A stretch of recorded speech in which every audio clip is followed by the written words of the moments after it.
ದರ್ಶನ್ ಕೇಸ್ನಲ್ಲಿ ಬಿರುಗಾಳಿ ಎಬ್ಬಿಸಿದ ಆ ಪ್ರಭಾವಿ ಮಹಿಳೆ ಯಾರು? ವಾಟ್ಸ್ಆಪ್ ಕಾಲ್ನಿಂದ ಬಯಲಾಯಿತು ವಿಐಪಿಗಳ ಮಹಾಸತ್ಯ.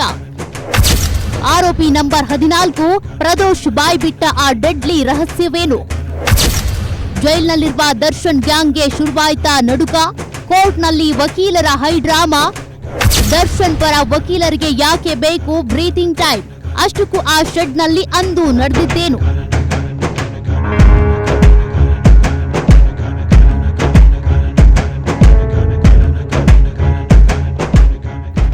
ನಮಸ್ಕಾರ ವೀಕ್ಷಕರೇ, ರೇಣುಕಾಸ್ವಾಮಿ ಹತ್ಯೆ ಪ್ರಕರಣ ಇಡೀ ರಾಜ್ಯವನ್ನೇ ಬೆಚ್ಚಿ ಬೀಳಿಸಿದ ಅಮಾನವೀಯ ಘಟನೆ. ದಿನಕ್ಕೊಂದು ಸ್ಫೋಟಕ ತಿರುವು ಪಡೆದಿರುವ ಈ ಹೈ ಪ್ರೊಫೈಲ್ ಕೇಸ್ನಲ್ಲಿ ಈಗ ಬೃಹತ್ ರಾಜಕೀಯ ಹಾಗೂ ವಿಐಪಿ ಕುತೂಹಲವೊಂದು ಹುಟ್ಟಿಕೊಂಡಿದೆ. ಚಿತ್ರದುರ್ಗದ ರೇಣುಕಾಸ್ವಾಮಿ ಕೊಲೆ ಕೇಸ್ನಲ್ಲಿ ಈಗ ದಿಢೀರ್ ಲೇಡಿ ಎಂಟ್ರಿ ಆಗಿದೆ. ಯಾರು ಆ ಲೇಡಿ? ಯಾತಕ್ಕಾಗಿ ದರ್ಶನ್ ಪರ ವಕೀಲರು ಕೋರ್ಟ್ನಲ್ಲಿ ನಮಗೆ ಉಸಿರಾಡಲು ಸಮಯ ಕೊಡಿ ಅಂತ ಬೆವರು ಒರೆಸ್ಕೊಳ್ತಿದ್ದಾರೆ? ಎಫ್ಎಸ್ಎಲ್ ವರದಿಯಲ್ಲಿ ಸಿಕ್ಕಿಬಿದ್ದ ಆ ಮಹಾ ಸತ್ಯವಾದ್ರೂ ಏನು? ಇದೆಲ್ಲದರ complete details A to Z ಮಾಹಿತಿ ಇವತ್ತು ನಾವು ನಿಮ್ಗೆ ಕೊಡ್ತೀವಿ. ವಿಡಿಯೋನ ಮೊದಲಿನಿಂದ ಕೊನೆವರೆಗೂ ನೋಡಿ, ಎಲ್ಲಿಯೂ ಸ್ಕಿಪ್ ಮಾಡಬೇಡಿ. ವೀಕ್ಷಕರೇ, ಈ ಕೇಸ್ನ ಬಹುಮುಖ್ಯ ಘಟ್ಟ ಈಗ ಕೋರ್ಟ್ ಮೆಟ್ಟಿಲೇರಿದೆ. ಆರೋಪಿ ನಂಬರ್ 14 ಆಗಿರುವ ಪ್ರದೋಷ್ 59ನೇ ಸಿಸಿಎಚ್ ಕೋರ್ಟ್ ಮುಂದೆ ಅಕ್ಷರಶಃ ಒಂದು ಬಾಂಬ್ ಸಿಡಿಸಿದ್ದಾನೆ. ನಾನು ಈ ಕೊಲೆಯಲ್ಲಿ ನೇರವಾಗಿ ಭಾಗಿಯಾಗಿಲ್ಲ, ಆ ಶೆಡ್ನಲ್ಲಿ ಏನೇನು ನಡೀತು, ಯಾರು ಯಾರಿಗೆ ಹೊಡೆದ್ರು ಅನ್ನೋದನ್ನ ಎಳೆಯಾಗಿ ಬಿಚ್ಚಿಡ್ತೀನಿ, ನನ್ನನ್ನ ಮಾಫಿ ಸಾಕ್ಷಿಯಾಗಿ ಪರಿಗಣಿಸಿ ಅಂತ ತನ್ನ ವಕೀಲರ ಮೂಲಕ ಕೋರ್ಟ್ಗೆ ಅರ್ಜಿ ಹಾಕಿದ್ದಾನೆ. ಯಾವಾಗ ಪ್ರದೋಷ್ ಈ ಅರ್ಜಿಯನ್ನ ಹಾಕಿದ್ದೋ ದರ್ಶನ್ ಪರ ವಕೀಲರಾದ ಹಶ್ಮತ್ ಪಾಷಾ ಅವರಿಗೆ ಟೆನ್ಷನ್ ಶುರುವಾಗಿದೆ. ಕೋರ್ಟ್ನಲ್ಲಿ ತೀವ್ರ ಆಕ್ಷೇಪ ವ್ಯಕ್ತಪಡಿಸಿದ ಅವರು, ನಮಗೆ ಬ್ರೀದಿಂಗ್ ಟೈಮ್ ಬೇಕು, ಅಂದ್ರೆ ಉಸಿರಾಡೋದಕ್ಕೆ ಸ್ವಲ್ಪ ಸಮಯ ಕೊಡಿ, ನಾವು ಹೈಕೋರ್ಟ್ ಮೊರೆ ಹೋಗ್ತೀವಿ, ಅಲ್ಲಿವರೆಗೂ 1 ವಾರದ ಕಾಲಾವಕಾಶ ಕೊಡಿ ಅಂತ ಕೇಳ್ಕೊಂಡಿದ್ದಾರೆ. ಒಂದೊಮ್ಮೆ ಪ್ರದೋಷ್ ಮಾಫಿ ಸಾಕ್ಷಿಯಾದ್ರೆ ದರ್ಶನ್ ಗ್ಯಾಂಗ್ಗೆ ಶಿಕ್ಷೆ ಖಚಿತ ಅನ್ನೋದು ಎಲ್ರಿಗೂ ಗೊತ್ತಿರೋ ವಿಚಾರ.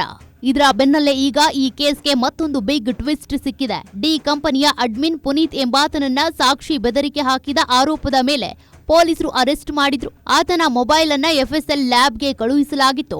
ರಿಟ್ರೀವ್ ಆದ ವಾಟ್ಸ್ಆಪ್ ಡೇಟಾದಲ್ಲಿ ಒಂದು ಪ್ರಭಾವಿ ಮಹಿಳೆಯ ಹೆಸರು ಉಲ್ಲೇಖವಾಗಿದೆ.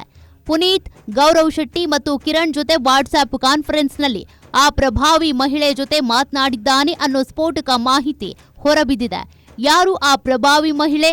ಆಕೆ ಯಾರಾದ್ರೂ ದೊಡ್ಡ ರಾಜಕಾರಣಿನ, ಪ್ರಭಾವಿ ಉದ್ಯಮಿನ, ಅಥವಾ ಬೇರೆ ಯಾವುದಾದ್ರೂ ನಟಿನ? ಆಕೆಗೂ ಈ ಸಾಕ್ಷಿ ನಾಶಕ್ಕೂ ಏನು ಸಂಬಂಧ? ಈ ಪ್ರಶ್ನೆಗಳು ಈಗ ಇಡೀ ರಾಜ್ಯದಲ್ಲಿ ಭಾರೀ ಕುತೂಹಲ ಕೆರಳಿಸಿವೆ. ವೀಕ್ಷಕರೇ, ಇದೇ ರೀತಿಯ ಸ್ಫೋಟಕ ಹಾಗೂ ನಿಖರವಾದ ಇನ್ಸೈಡ್ ಮಾಹಿತಿಗಳಿಗಾಗಿ ಮತ್ತು ರಾಜ್ಯ ರಾಜಕಾರಣದ ಪ್ರತಿ ಕ್ಷಣದ ಅಪ್ಡೇಟ್ಸ್ಗಾಗಿ ನಮ್ಮ political news beat YouTube channel ಅನ್ನ ಸಬ್ಸ್ಕ್ರೈಬ್ ಮಾಡ್ಕೊಳ್ಳಿ. ಪಕ್ಕದಲ್ಲೇ ಇರೋ ಬೆಲ್ ಐಕಾನ್ ಒತ್ತಿ ನಮ್ಮನ್ನ ಬೆಂಬಲಿಸಿ. ಪ್ರದೋಷ್ ಬಿಚ್ಚಿಟ್ಟ ಆ ಕರಾಳ ರಾತ್ರಿಯ ರಹಸ್ಯ. ಇನ್ನು ವಾಪಸ್ ಕೇಸ್ ವಿಚಾರಕ್ಕೆ ಬರೋಣ. ಪ್ರದೋಷ್ ತನ್ನ ಅರ್ಜಿಯಲ್ಲಿ ಬರೆದುಕೊಟ್ಟಿರುವ ಅಂಶಗಳು ನಿಜಕ್ಕೂ ಬೆಚ್ಚಿ ಬೀಳಿಸುವಂತಿವೆ. ಜೂನ್ 8ನೇ ತಾರೀಕು ಕಪ್ಪು ಬಣ್ಣದ ಸ್ಕಾರ್ಪಿಯೋ ಕಾರ್ನಲ್ಲಿ ಪ್ರದೋಷ್, ದರ್ಶನ್ ಮತ್ತು ಇತರರನ್ನ ಕರ್ಕೊಂಡು ಸ್ಟೋನಿ ಬ್ರೂಕ್ಗೆ ಹೋಗ್ತಾರೆ. ಅಲ್ಲಿಂದ ಪಟ್ಟಣಗೆರೆಯ ಆ ಡೆಡ್ಲಿ ಶೆಡ್ಗೆ ಬರ್ತಾರೆ. ಪ್ರದೋಷ್ ಹೇಳೋ ಪ್ರಕಾರ ಆ ಶೆಡ್ನಲ್ಲಿ ಆಗ್ಲೇ ಪವಿತ್ರ ಗೌಡ A1 ಆರೋಪಿ ಹಾಗೂ ಇತರೆ 8 ರಿಂದ 9 ಜನ ಆರೋಪಿಗಳು ಇದ್ರಂತೆ. ಅಲ್ಲೊಬ್ಬ ಅಪರಿಚಿತ ವ್ಯಕ್ತಿ ಕೂತಿದ್ದ. ಆತ ಯಾರು ಅಂತ ಪ್ರದೋಷ್ ಕೇಳಿದಾಗ ಪವಿತ್ರ ಗೌಡಗೆ ಇವನೇ ಅಸಭ್ಯವಾಗಿ ಮೆಸೇಜ್ ಮಾಡಿದವನು, ಫೋಟೋ ಕಳಿಸಿದವನು ಅಂತ ಹೇಳ್ತಾರಂತೆ. ಆನಂತರ ಶುರುವಾಗಿದ್ದೆ ಆ ನರಕ ಯಾತನೆ. ಪವಿತ್ರ ಗೌಡ, ದರ್ಶನ್ ಸೇರಿದಂತೆ 8 ಜನ ಸೇರಿ ರೇಣುಕಾಸ್ವಾಮಿ ಮೇಲೆ ಮರದ ಕೊಂಬೆ, ಚಪ್ಪಲಿ, ನೈಲಾನ್ ಹಗ್ಗದಿಂದ ಮನ ಬಂದಂತೆ ಹಲ್ಲೆ ಮಾಡ್ತಾರೆ. ನಾನು ಎಷ್ಟೇ ಬೇಡಿಕೊಂಡ್ರೂ ಅವರು ಹೊಡೆಯೋದನ್ನ ನಿಲ್ಲಿಸಲಿಲ್ಲ. ಕೊನೆಗೆ ತೀವ್ರ ಗಾಯಗಳಿಂದ ಆತ ಅಲ್ಲೇ ಪ್ರಾಣ ಬಿಟ್ಟ ಅಂತ ಪ್ರದೋಷ್ ತನ್ನ ಅರ್ಜಿಯಲ್ಲಿ ಬರೆದುಕೊಟ್ಟಿದ್ದಾನೆ. ಹುಡುಗ ಸತ್ತು ಹೋದ ಮೇಲೆ ಹೇಗಾದ್ರೂ ಮಾಡಿ ಕೇಸ್ ಮುಚ್ಚಿ ಹಾಕಬೇಕು ಅಂತ ಗಿರಿನಗರದ 3 ಜನ ಮುಗ್ಧ ಹುಡುಗರನ್ನ A15, A16, A17 ಅವರನ್ನ ದುಡ್ಡು ಕೊಟ್ಟು ಒಪ್ಪಿಸಿ ನೀವೇ ಕೊಲೆ ಮಾಡಿದ್ದು ಅಂತ ಪೊಲೀಸರ ಮುಂದೆ ಶರಣಾಗಿ ಅಂತ ಪ್ಲಾನ್ ಮಾಡಿದ್ದೇ ಇದೇ ಪ್ರದೋಷ್. ಬಾಡಿಯನ್ನ ಎಲ್ಲಿ ಬಿಸಾಕ್ಬೇಕು ಅಂತ ಹೇಳ್ಕೊಟ್ಟಿದ್ದು ಕೂಡ ಈತನೇ. ಈ ಎಲ್ಲಾ ರಹಸ್ಯಗಳನ್ನ ಆತ ಈಗ ಕೋರ್ಟ್ ಮುಂದೆ ಕಕ್ಕಿದ್ದಾನೆ. ತನ್ನನ್ನ ತಾನು ಬಚಾವ್ ಮಾಡಿಕೊಳ್ಳುವುದಕ್ಕೆ ಏನೆಲ್ಲ ನಡೆದಿದೆ ಎಂಬುದನ್ನ ಲಿಖಿತ ರೂಪದಲ್ಲಿ ಕೊಟ್ಟಿದ್ದಾನೆ. ವೀಕ್ಷಕರೇ, ಒಂದು ವೇಳೆ ಕೋರ್ಟ್ ಪ್ರದೋಷ್ನನ್ನ ಮಾಫಿ ಸಾಕ್ಷಿಯಾಗಿ ಒಪ್ಪಿಕೊಂಡ್ರೆ ದರ್ಶನ್ ಮತ್ತು ಗ್ಯಾಂಗ್ಗೆ ಉಳಿಗಾಲವಿಲ್ಲ. ಇತ್ತ ಆ ಪ್ರಭಾವಿ ಮಹಿಳೆ ಯಾರು ಅನ್ನೋದು ಪೊಲೀಸರ ತನಿಖೆಯಿಂದಷ್ಟೇ ಹೊರಬರಬೇಕಿದೆ. ಫಾಸ್ಟ್ ಟ್ರ್ಯಾಕ್ ಕೋರ್ಟ್ನಲ್ಲಿ ವಿಚಾರಣೆ ವೇಗ ಪಡೆದುಕೊಂಡಿದ್ದು ಮುಂದಿನ ದಿನಗಳಲ್ಲಿ ಈ ಕೇಸ್ ಯಾವ ಲೆವೆಲ್ಗೆ ಹೋಗುತ್ತೆ, ತೆರೆಮರೆಯ ರಾಜಕೀಯ ಕೈಗಳು ಏನಾದ್ರೂ ಕೆಲಸ ಮಾಡ್ತಿದ್ದಾವ ಅನ್ನೋದನ್ನ ಕಾದು ನೋಡ್ಬೇಕಿದೆ.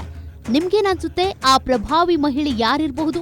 ಕಮೆಂಟ್ ಬಾಕ್ಸ್ನಲ್ಲಿ ನಿಮ್ಮ ಅಭಿಪ್ರಾಯ ತಿಳಿಸಿ. ಈ ವಿಡಿಯೋ ಇಷ್ಟವಾಗಿದ್ರೆ ಲೈಕ್ ಮಾಡಿ, ಶೇರ್ ಮಾಡಿ, ಮರೆಯದೆ ನಮ್ಮ ಪೊಲಿಟಿಕಲ್ ನ್ಯೂಸ್ ಬೀಟ್ ಚಾನೆಲ್ಗೆ ಸಬ್ಸ್ಕ್ರೈಬ್ ಆಗಿ.